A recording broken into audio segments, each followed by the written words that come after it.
bagi barangan dan perkhidmatan dalam satu tempoh masa tertentu.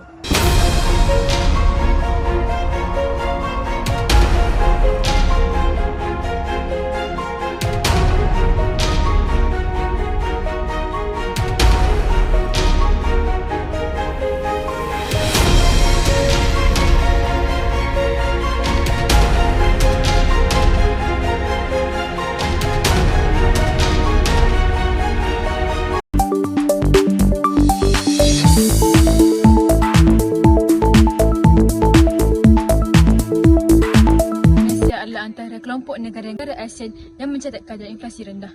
Indeks harga pengguna yang mengukur kadar inflasi di Malaysia turun kepada 4.0% pada Oktober 2022 berbanding 45% pada bulan sebelumnya. Menurut Jabatan Perangkawan Malaysia, Ketua Perangkawan Datuk Seri Dr.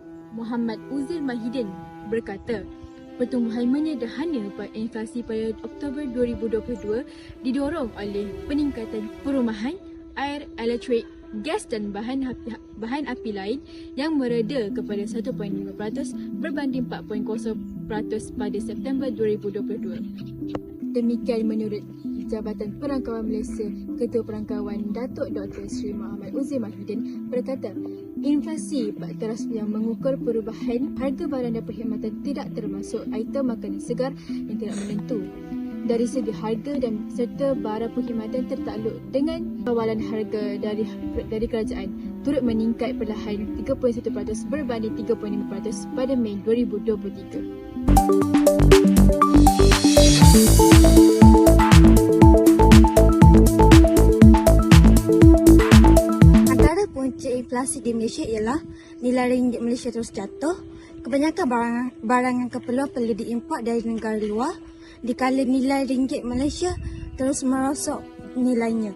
Seterusnya, peperangan antara Ukraine dan Rusia menyebabkan banyak bekalan makanan perlu mengambil proses yang lama untuk menampung permintaan seluruh dunia pada ketika ini.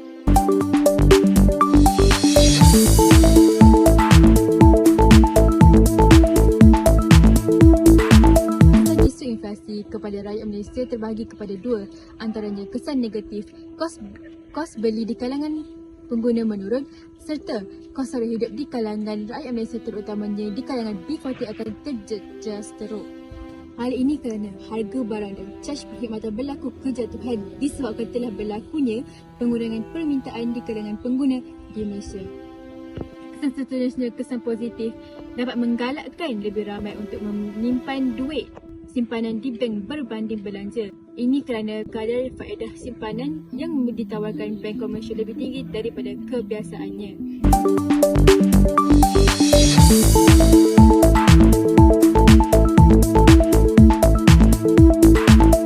Kerajaan perlu mengatasi inflasi di negara kita dengan mengurangkan ataupun menghentikan seketika aktiviti ekspor melibatkan barangan dan makanan bagi menampung keperluan rakyat Malaysia pada ketika itu.